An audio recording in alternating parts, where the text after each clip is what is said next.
Donnie and Dolly. The team is supported by ableauctions.ca. Closing your business? We can help.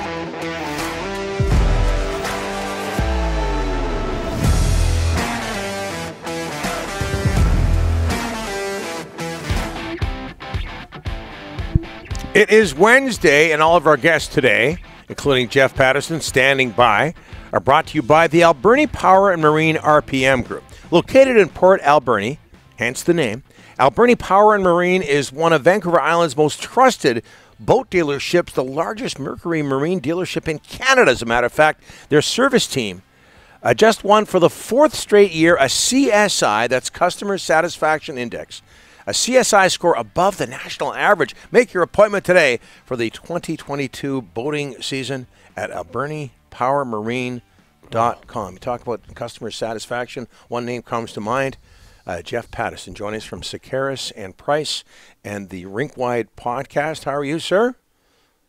I'm doing well, guys. You would not believe how expensive it is to find a location scout on a Wednesday morning, but here I am in the rafters at Rogers Arena because I will spare no expense to join Donnie and Dolly. This is the best lighting you've had since this show started, Jeff. Very impressive. There was that time, was it the introductory press conference in September when I did it in the dark to Rogers Arena. So this is an upgrade, no question. Yeah, we're still not sure if it was you, but if you say it was, we'll believe you. Hey, sounds like, and I know Canada lost today to Sweden, so they're out in men's hockey over in Beijing. Sounds like you had a great time, like a lot of us did, watching Slovakia upset the U.S. last night.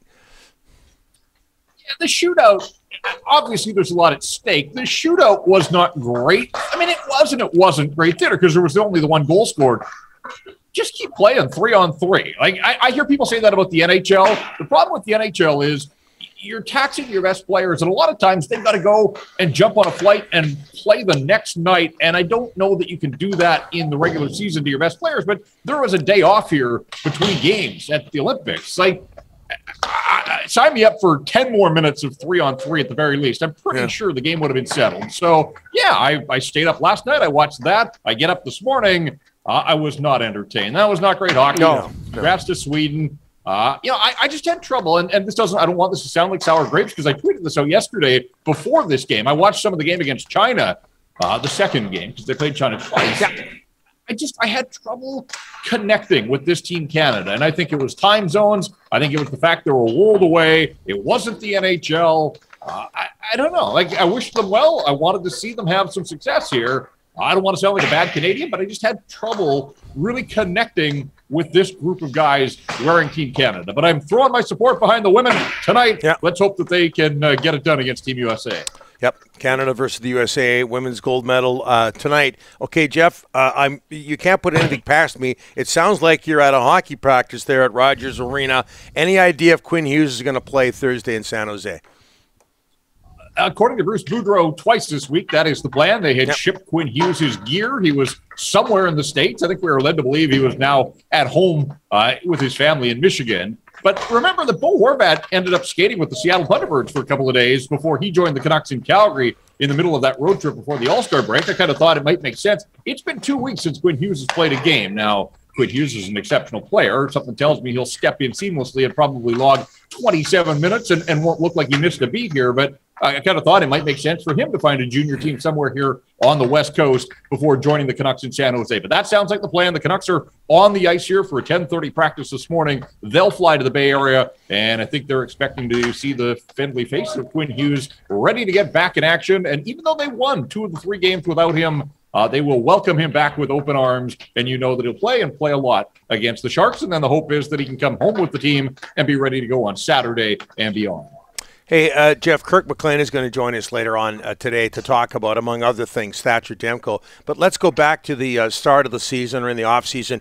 People wondered how Thatcher Demko would react to his first 82-game schedule, being the bona fide number one goaltender, all of that. Would you agree that it seems he's thriving with more starts, more responsibility? Yeah, especially after Saturday. That was incredible. It was so much fun in here, even with half capacity. Yeah. The Leaf fans, the Canucks fans, and Thatcher Demko putting on a show and stymieing the Leafs time after time after time. Only gives up the 2 power play goals in the second period. Guys, he's given up 4 goals at 5-on-5 in his last 6 starts. Like, he's almost unbeatable at even strength these days. And I do think, and we've discussed this on Rink Wide this week a couple of times, is he working his way into the Vezina conversation? I don't think he's going to win the Vezina trophy. I don't even think he'll be a finalist this year, but I do hope that his performance, and remember, he was a player of the month in December. He's been a player of the week. He does what he did on Saturday on the big stage on Hockey Night in Canada against the Leafs. Like, I hope that general managers who vote on this award are at least taking notice of Thatcher Demko and the way that he's performing out here on the West Coast. So he's been incredible. I know there were some at the time, Donnie, when he signed the agreement and the extension and $5 million to an unproven guy. I was all in on that contract. I thought that it was going to work out well for both him and the hockey club because he did it at Boston College. And then he jumped to the American Hockey League in Utica, and he is the shining beacon of Canuck player development at the farm level in the last decade. Yeah. You'd like to think that there were a few skaters that could be in that conversation, but really it is Thatcher Demko by a long shot. And at every level, he has excelled. And so he has that demeanor. I love how calm and cool he is off the ice. That translates onto the ice. He's completely unflappable. And even as the Leafs were coming at him in waves, 41 of their 53 shots in the final 2 periods of the hockey game. And again, they could only beat him with a couple of power play goals, and Austin Matthews scores almost every time out. So no shame in giving up a goal to Austin Matthews. But at $5 million per, and it's important to note the Canucks are paying him $2.5 million in actual take-home money this year. 33rd among NHL goaltenders in salary being paid out. So I would say that that's a pretty good return on their investment here. This contract tops out at $7 million, but that's a couple of years from now. They'll probably get great value out of him as a $7 million goaltender.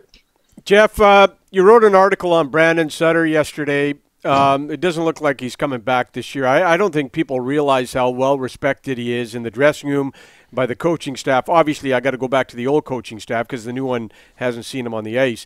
But talk a little bit about him, and people don't realize how important he was in the dressing room. Yeah, well, and on the ice, too. Yeah. At $4.35 million the last bunch of years, he was never going to live up to that contract, and Jim Benning really didn't help himself when he called him a foundational player, but the contract was over. This year was a 1-year deal at $1.125 million.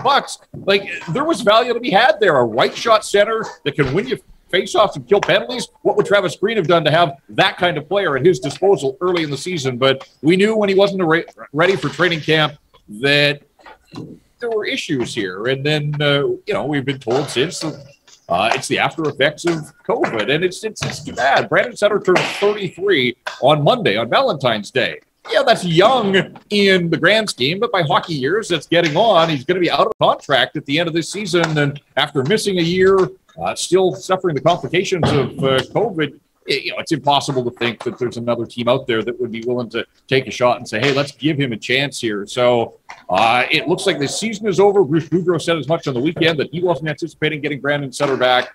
And you just have to think that this is probably the way it's going to end for Brandon Sutter as a hockey player, which is unfortunate. So few players get to go out on their own terms. But 2 years ago, if you told Brandon Sutter that COVID was going to end his hockey career, we barely knew what COVID was. So it's a sad story because he is one of the really good guys. I've always enjoyed my dealings with Brandon Sutter, a straight shooter, approachable, affable in that locker room. And you're right, Rick. I mean, he wore a letter for a reason under Travis Green. He was part of the leadership group. And, you would have liked a little bit more offense from him as a centerman in the National Hockey League. But still, there were traits there that this hockey club valued.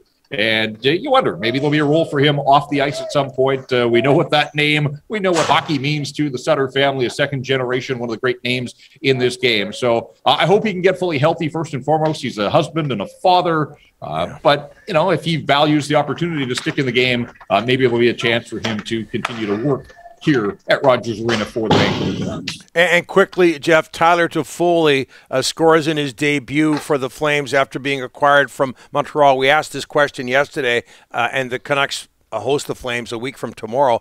Are the Flames legit cup contenders? I think they are. It's still incredible, Donnie, to think that they could do all of this with a guy like Eric Branson, who looked like he was playing his way out of the National Hockey League a couple of stops ago, and yet he seems to have fit in and found a home in a Daryl Sutter system. They're not asking much of him, but I wonder if at some point that might come back to haunt them. Because, again, I did think that the game was passing a guy like Branson by, but I love the addition of Toffoli. Like Tyler Toffoli as a player. I think there's a fit there, a guy that now has moved around a couple of times. And there's so many connections in from Los Angeles and Calgary with Milan Lucic. We saw the pics of him picking him up at the airport. Daryl Sutter, as we mentioned, all the former Canucks there. So I think that'll ease Toffoli's transition. And we probably got the answer that the transition wasn't that hard last night as he steps in and he scores his 10th goal of the season. I do wonder, guys, years from now, if you could sit Tyler Toffoli down and ask him about his time in Montreal, the hallowed halls of the Bell Center and just the franchise that is the Montreal Canadiens, and yet you look at where they are right now, but they went to a Stanley Cup final, but he played in Montreal in front of nobody, like empty buildings for a year and a half. Like, it's been the most bizarre time in that city and with that franchise, but that's old news now because he's a Calgary Flame, and you're right, Donnie, the Canucks still see the Flames 3 more times, so look out when Tyler Toffoli suits up against his former team. Yeah, ex-Canuck who's a Canuck killer. Jeff, thanks for this. Talk to you next week. All the best. All right, guys. Thanks.